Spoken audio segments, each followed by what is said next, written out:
প্রিয় ছাত্রছাত্রীরা, চলে এলাম আজকে একটা নতুন ভিডিও নিয়ে। আজকের বিষয়বস্তুটা হচ্ছে 2025 সালের রায়ান মার্টিনের প্রশ্নবিচিত্রা থেকে ক্লাস 7-এর প্রথম সামেটিভের অঙ্ক বিষয়ের 1 নম্বর যে স্কুলটা আছে, Nabadwip Tarasundari girls high school, এই স্কুলের অঙ্কগুলো আমি সমাধান করছি। তোমাদের কাজে লাগবে, সামনে সামেটিভ পরীক্ষা আছে। দেখো আর প্র্যাকটিস করো। ভালো লাগলে লাইক করো, বন্ধুদেরকে শেয়ার করে দিও, আর আমার চ্যানেলটাকে সাবস্ক্রাইব করে নিও, যাতে পরবর্তীকালে এরকম আরও ভিডিও ছাড়লে তোমরা দেখতে পারো, অঙ্কগুলো প্র্যাকটিস করতে পারো। ঠিক আছে, চলে আসি আজকের অঙ্কে। একের অঙ্কটা হচ্ছে একের 1 নম্বর অঙ্ক হচ্ছে গিয়ে সঠিক উত্তরটি নির্বাচন করো। 2.25 দিয়েছে টাকা, সঙ্গে দিয়েছে 9 টাকা। 9 টাকার দিয়ে অপশান দিয়েছে 4টে, কত পার্সেন্টেজ হবে, 25%, 20%, 15%, 30%। এ তোমরা শিখেছো। এই 9 টাকার পার্সেন্টেজ যেহেতু করতে হবে, এটাকে উপরে লিখতে হবে 2.25টাকে, আর 9 টাকাটাকে নিচে লিখতে হবে, ইন্টু 100 করতে হবে, তাহলে শতকরা হয়ে যাবে। দশমিকটা তুলে দাও এখান থেকে, তাহলে একটা 100 পেয়ে গেলে 100 100 কেটে দাও, 9 25 225। তার মানে আনসারটা হলো 25%। তার মানে অ্যান্সার যদি লিখতে হয়, তোমরা কোনটা অ্যান্সার দাগ দেবে? অ্যান্সার হবে এ। ঠিক আছে, লিখে দিলাম।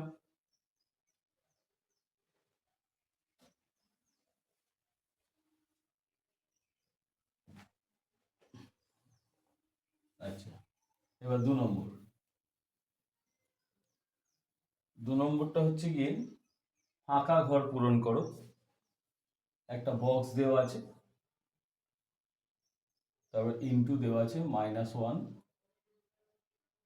+1 = 0। ওই যে ফাঁকা ঘরটা, এটা বসাতে হবে। কি হবে দেখো, এখানে +9 আছে, তাহলে তুমি +9টাকে ওদিকে নিয়ে চলে যাও। ফাঁকা ঘরটা এরকমই থাক। সমাধানের মতো করে আমি তোমাদের শিখিয়ে দিচ্ছি, পরবর্তীকালে তোমাদের এরকম অনেক অঙ্ক করতে সুবিধা হবে, কোনো কঠিন হবে। 9টাকে এদিকে নিয়ে চলে যাও, -9, ঠিক আছে, বা বা এই -1টাকে এদিকে নিয়ে চলে যাও, তাহলে তো বক্স পেয়ে যাবে। তাহলে -9/-1, কাটাকুটি মাইনাস হয়ে 9 9। তাহলে বক্সের জায়গায় তুমি কি পাচ্ছ? বক্সের জায়গায় শুধু 9। ঠিক আছে, বোঝা গেল? সহজ অঙ্ক, একটু প্র্যাকটিস করবে, একটু পারবে। আচ্ছা, এবার 3 নম্বর অঙ্ক। 3 নম্বর অঙ্কটা হচ্ছে 6⁷ এর ঘাত লিখতে বলেছে আর নিধান লিখতে বলেছে। তাহলে এর ঘাত কি হবে? এর ঘাত হচ্ছে গিয়ে 7। ঘাত মানে পাওয়ার, এই পাওয়ারটাকে বলছে, আমরা ইংরেজি পাওয়ার বলি। ঘাত হচ্ছে কি 7। এর নিধান, নিধান মানে কি? ইংরেজিতে নিধান মানে বেস, এখানে বেস হচ্ছে 6। ঠিক আছে, আচ্ছা। 4টা হচ্ছে কি 16 গুণ 16 গুণ 16। এটাকে 2-এর ঘাত আকারে প্রকাশ করতে হবে। 2-এর ঘাতে 2 করতে হবে, তাই এটাকে উৎপাদকে ভাঙতে হবে। 16 মানে 2 গুণ 2 গুণ 2, এরকম সব কটাকেই তুমি পাবে 2 গুণ 2। ইজি করে করছি তোমাদের জন্য, আমি আরও আমার মতো করে করতে পারতাম, তোমরা যদি সহজ করে বুঝতে পারো সেই জন্য আমি করছি। এখন দেখো, প্রথম 16 ভাঙলে 4টে 2, এই 16টা ভাঙলে 4টে 2, এই 16টা ভাঙলে 4টে 2, তাই না? তাহলে কখানা হলো? 12খানা হলো। তাহলে 2⁻12। এই 3টে 16কে 2-এর ঘাতে প্রকাশ করলে হবে 2⁻12। ঠিক আছে, বোঝা গেল? এর পরের অঙ্কটা হচ্ছে 1-এর 5-এরটা। 1-এর 5-এর অঙ্কটা, 1-এর 5-এর অঙ্কটায় বলছে অনুপাতটিকে লঘিষ্ঠ আকারে পরিণত করো। ঠিক আছে, লঘিষ্ঠ আকারে 15 p q লঘিষ্ঠ আকারে পরিণত করতে গেলে দেখো 21 কিউ তোমরা কীভাবে করো, সবচেয়ে বেস্ট প্রসেসটাই আমি বলছি। 15 pq বাই 21 pq এভাবে লিখে নেবে, বাই করে লিখে নেবে। কিউ কিউ কেটে গেল, 3 দিয়ে 3 5 15, 3 7 কিউ, আর কাটাকুটি যাচ্ছে না। তার মানে এখানে থাকছে কত, 5p/7। তার মানে এই রেশিওটাকে তুমি লিখতে পারো 5p:7। এর সিম্পলেস্ট ফর্মে সরল রূপটা হচ্ছে এটা। ঠিক আছে, এবারে দেখে নিয়েছো, খুব ইজি তো, কোনো কঠিন লাগছে না তো? কঠিন লাগলে বলবে, ঠিক আছে? মুছে দিলাম, তাড়াতাড়ি মুছে দিচ্ছি, তোমরা যখন করবে স্ক্রিনশট নিয়ে নিও, ঠিক আছে? এরপরে হচ্ছে গিয়ে সঠিক উত্তরটি নির্বাচন করো। দেখো ছয়টা, একের ছয়, একের ছয়টা কি বলেছে, এক্স কমা ওয়াই এবং জেড, এটা হচ্ছে ক্রমিক সমানুপাতি। ক্রমিক সমানুপাতি বলতে কি বোঝায়? ক্রমিক সমানুপাতি, তোমরা সমানুপাতি চ্যাপ্টার তো করেছো, আমি জাস্ট এখানে এতটা বোঝাবো না, সময় চলে যাবে। আমি তোমায় দেখিয়ে দিচ্ছি ক্রমিক সমানুপাতি মানেটাই। ক্রমিক সমানুপাতি মানে হচ্ছে গিয়ে, হ্যাঁ, x is to y, y is to z, এইটা কিন্তু ইকুয়াল হবে। অর্থাৎ তুমি এটাকে এরকম করে লিখতে পারো, x by y is equal to y by z. কোনাকুনি গুণ করো, ওয়াই গুণ ওয়াই করলে কি হয়, ওয়াই স্কোয়ার, আর এক্স গুণ জেড করলে কি হয়, এক্স জেড।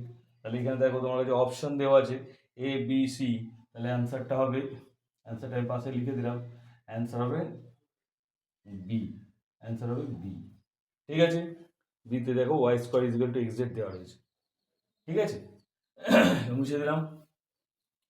এর পরেরটা দেখো, একের 5 হলো, 6 হলো, এবার 7এরটা, একের 7 দেখো, একের সাথে কি বলছে, সাথে বলছে 5 minus 6x² y² plus 6xy দেওয়া আছে।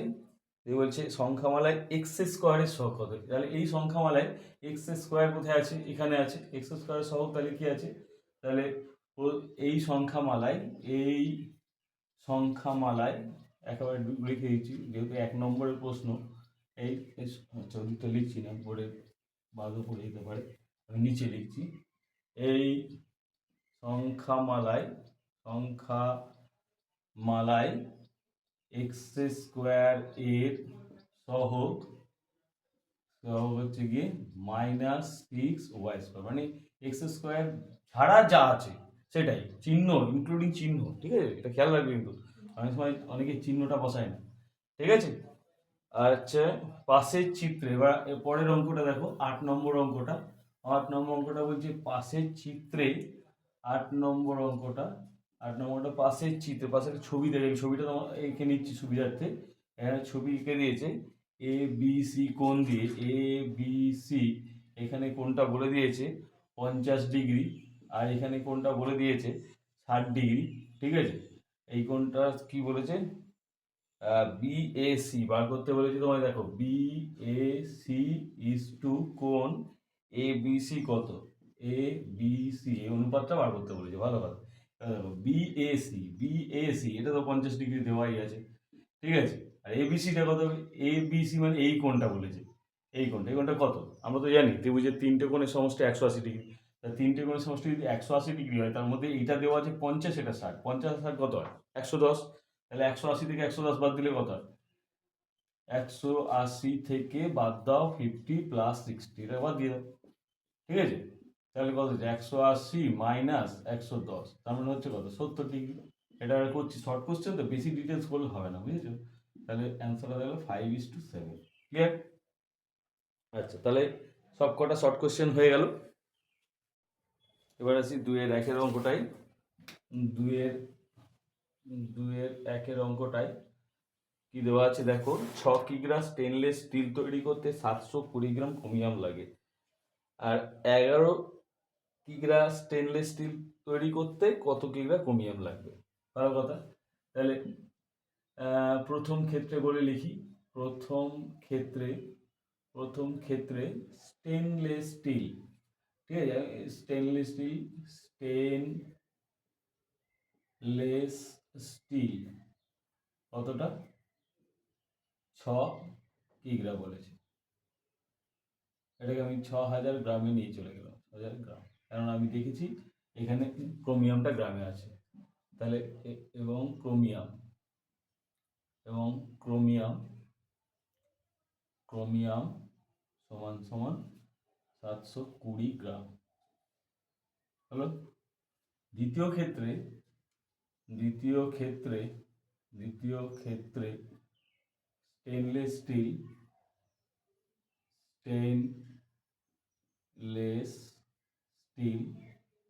স্টেনলেস স্টিল বলছে 11 কিগ্রা, তার মানে এটা 11,000 গ্রাম। কিন্তু ক্রোমিয়ামটা বার করতে হবে কতটা লাগবে, ক্রোমিয়াম জানি না, এটা লিখে দিলাম। গণিতের ভাষায় আমরা যেহেতু সমানুপাত শিখেছি, গণিতের ভাষায় এটাকে যদি লিখি তাহলে এরকম দাঁড়াবে 6000:720 সমান সমান 11,000:x, और 6000 divided by 720 is equal to 11,000/x। 1 2 3 1 2 3 কেটে গেল। এবার এটা 6 দিয়ে কাটতে পারি, 6 12 72 কেটে গেল। 11 দিয়ে গুণ করলে যা হবে, এখানে 1 আছে কেটে কুটে, ঠিক আছে। 11 দিয়ে x ইজ ইকাল টু তাহলে কি দাঁড়াচ্ছে, x ইজ ইকাল টু দাঁড়াচ্ছে 11 আর 12 132 শূন্য এত গ্রাম, বা এটাকে লেখা যায় x সমান সমান লিখে দেওয়া যায় 1 কিগ্রা 320 গ্রাম, ঠিক আছে। আচ্ছা, এবারে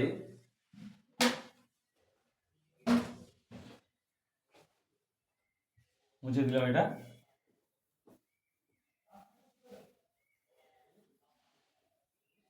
এবারে 2 এর অঙ্কটা,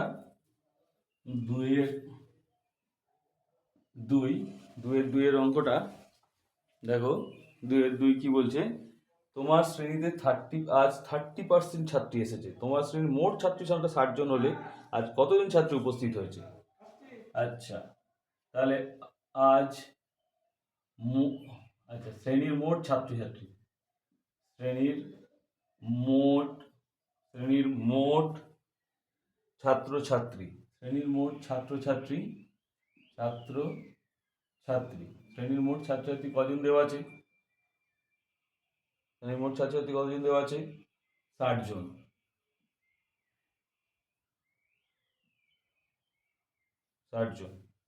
ঠিক আছে। আজকে এসছে কজন, আজ উপস্থিত হয়েছে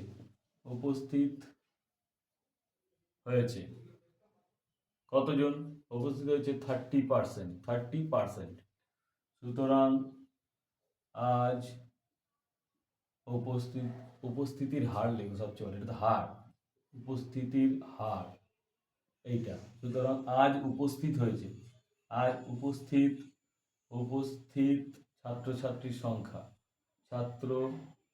ছাত্রীর সংখ্যা, ঠিক আছে।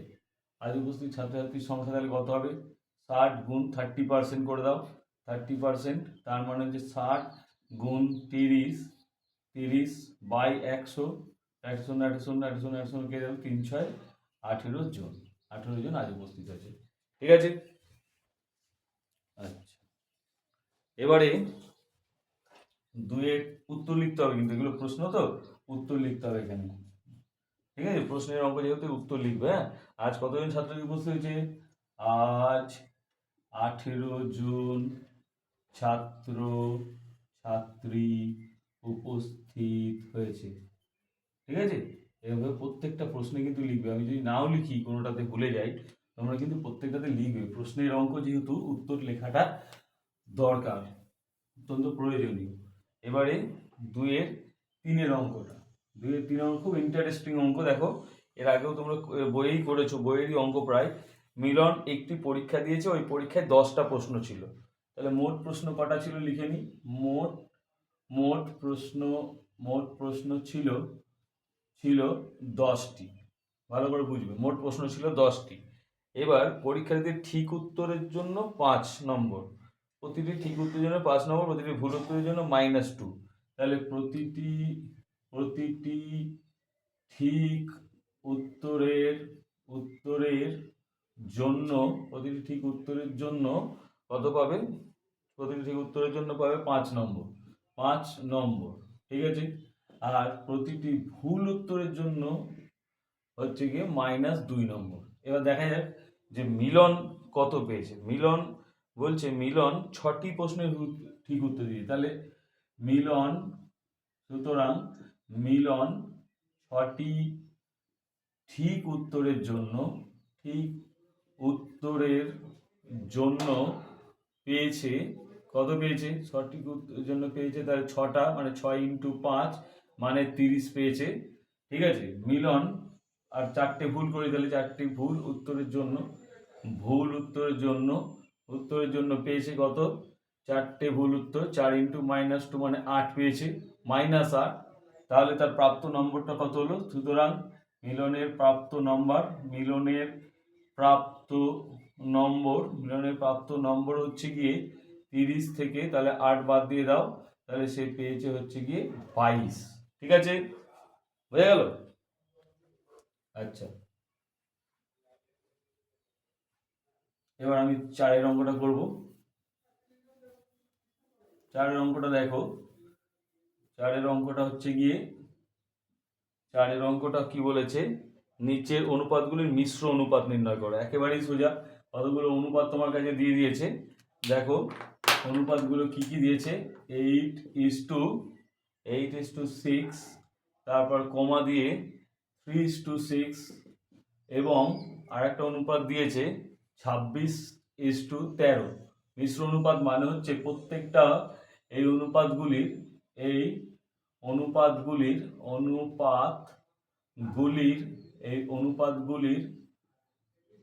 মিশ্র অনুপাত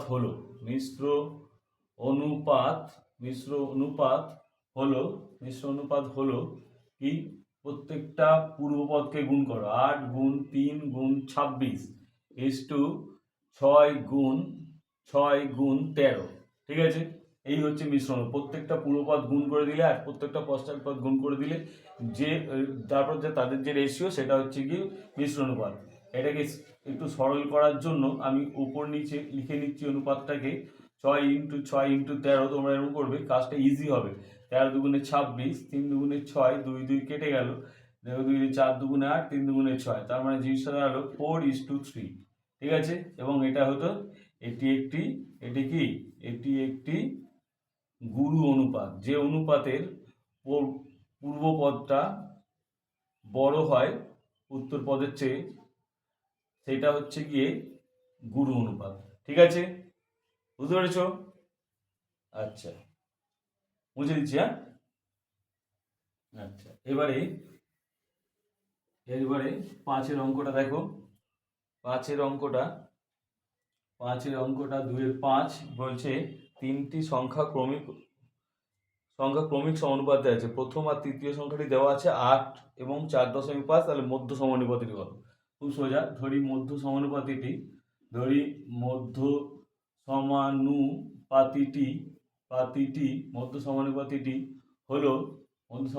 হলো x। সুতরাং সমানুপাতিটি হলো ক্রমিক সমানুপাতিটি হলো ক্রমিক বলা আছে, সেই জন্য ক্রমিক সমানুপাতিটি হলো ক্রমিক সমানুপাতি। তাহলে কি হবে? প্রথমটা দেওয়া ছিল 8, দ্বিতীয়টা আমি ধরেছি x, আর তারপর এটা দেওয়া আছে 4.5, তাহলে x 4.5 এরকম হবে ক্রমিক সমানুপাতি যদি হয়। মধ্য সমানুপাতি x ধরেছি, তাহলে এটাকে তুমি লিখতে পারো 8/x, ঠিক আছে, x/4.5, ঠিক আছে। তাহলে কি দাঁড়াচ্ছে? x গুণ x গুণ করলে x², এটা গুণ করলে হচ্ছে 36, ঠিক আছে। তার মানে x² তুমি বলতে পারো 6²। সুতরাং x সমান বলে দিতে পারো 6। বোঝা গেল? তাহলে হচ্ছে গিয়ে মধ্য সমানুপাতি কত? উত্তর লিখে দেবে যে মধ্য সমানুপাতি 6। আমি আর লিখছি না, তোমরা কিন্তু লিখবে, হ্যাঁ। আমি পরের অঙ্কটাতে চলে যাচ্ছি। আচ্ছা, পরের অঙ্কটা কি? পরের অঙ্কটা 2-এর 6। এই অঙ্কটাতে কি বলেছে দেখো। একটি মালায় 45টি জবা ফুল আছে আর 60টি গাঁদা ফুল আছে। মালায় আরও 5টা জবা ফুল যোগ করা হলো। তাহলে জবা ফুল কটা ছিল আগে দেখে নিই। জবা ফুলের সংখ্যা, জবা ফুলের সংখ্যা, জবা ফুলের সংখ্যা হচ্ছে কতগুলো ছিল? 45টি। জবা ফুলের সংখ্যা হচ্ছে 45টি, ঠিক আছে। আর গাঁদা ফুলের সংখ্যা কটা? গাঁদা গাঁদা ফুলের সংখ্যা হচ্ছে গিয়ে 60টি। গাঁদা ফুলের সংখ্যা হচ্ছে 60টি দেওয়া আছে। এখন এখন 5টা জবা ফুল, এখন এখন মালায় মালায় পাঁচটি জবা ফুল যোগ করা হলো যোগ করা হলো যোগ করা হলো সুতরাং এখন জবা ফুলের সংখ্যা, এখন জবা ফুলের সংখ্যা জবা ফুলের সংখ্যাটা তাহলে এখন কত হবে? জবা ফুলের সংখ্যাটা হবে, আগে ছিল 45, 5টা আরও অ্যাড করা হলো, তাহলে হয়ে গেল 50টি। এবার কি বলেছে? তাহলে জবা ফুল আর গাঁদা ফুলের অনুপাত, সুতরাং জবা জবা জবা ফুল ইস টু গাঁদা ফুল, জবা ফুল ইস টু গাঁদা ফুল। আমি এইভাবে শর্টে লিখলাম, পুরোটা লিখছি না। জবা ফুল হচ্ছে 50টা, গাঁদা ফুল হচ্ছে 60টা, তাহলে অনুপাতটা করলে কত দাঁড়ায়? 5:6। ঠিক আছে, সুতরাং জবা ফুল আর গাঁদা ফুলের সংখ্যার অনুপাত হচ্ছে 5:6। উত্তরটা লিখবে কিন্তু, প্রত্যেকটা প্রশ্নে মেনশন করছি। প্রশ্নের উত্তর, প্রশ্নের কোশ্চেন দেওয়া আছে, প্রশ্ন দেওয়া আছে, তাহলে উত্তর লেখাটা অত্যন্ত জরুরি। উত্তরটা এখানে লাস্টে লিখবে, ঠিক আছে। আচ্ছা, এবারে চলে আসি 3-এর অঙ্কগুলোতে।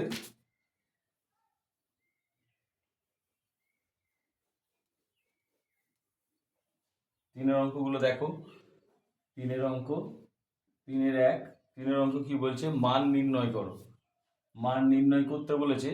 রাশিটা কি দিয়েছে? 10-এর cube into 10⁴ divided by 2⁵ into 5⁴ এরকম দিয়েছে। দেখো, মান নির্ণয় করতে গেলে 10-এর কিউব করে ভেঙে তো লাভ নেই।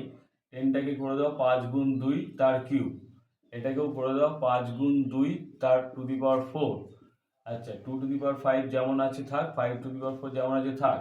এবার এইটা যেহেতু দুটোরই কিউব আছে, তাহলে 5⁵, 2⁵ লিখে দাও।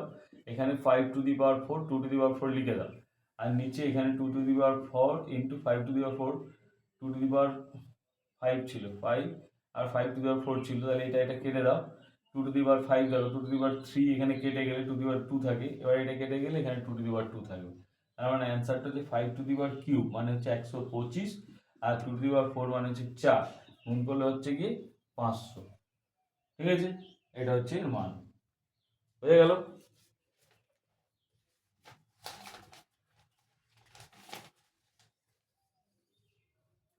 আচ্ছা, বুঝে গেছি তাহলে, ঠিক আছে তো।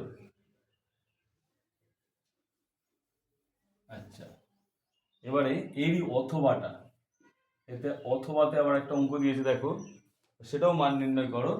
2⁵ ইন্টু 3⁹ এরকম দিয়েছে, আর নিচে দিয়েছে 3⁶, আর দিয়েছে 6⁵। ভালো জিনিস। দেখি, 2⁵ কিছু করছি না, 3⁹টাকেও কিছু করছি না, 3⁶টাও কিছু করছি না, 6টাকে করছি। 6টা কেন? এখানে 6টাকে 3 ইন্টু 2 এরকম ভাঙা যায়, কিউব আছে।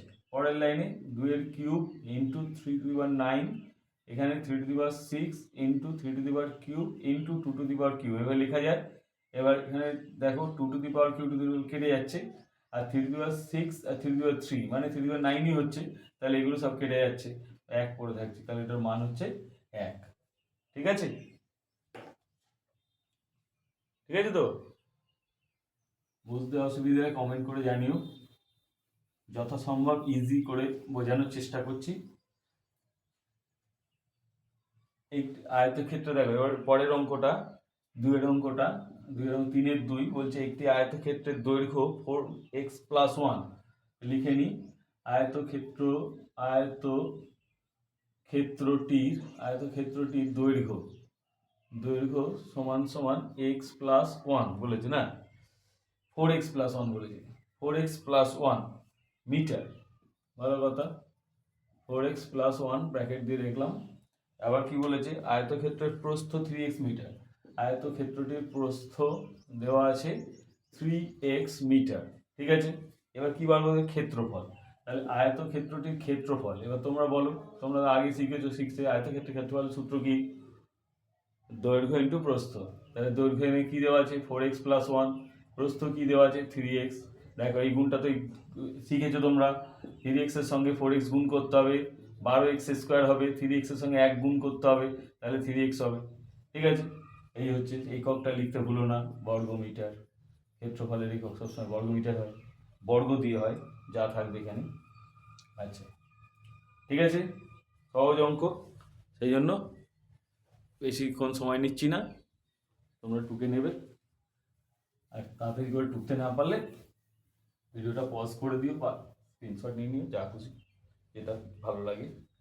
আচ্ছা, এবার 3-এর অঙ্কটা দেখো। 3-এর অঙ্কটা কি বলছে, একটি আয়তক্ষেত্রের ক্ষেত্রফল দেওয়া আছে, বা আয়তক্ষেত্রটির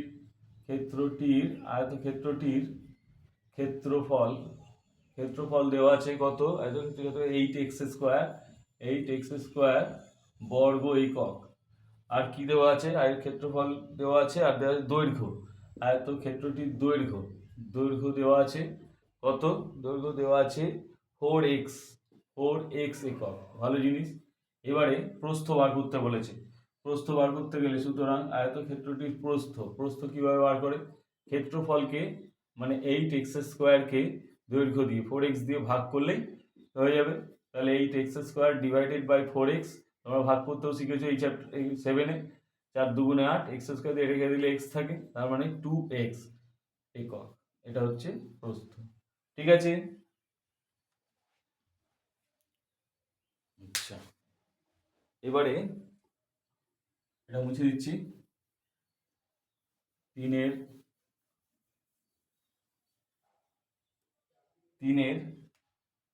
4-এর অঙ্কটা, 3-এর 4-এর অঙ্কটা কি বলছে, মাইনাসে একটা রাশি দিয়ে দিয়েছে, এর সঙ্গে কত যোগ করলে এটা পাওয়া যাবে।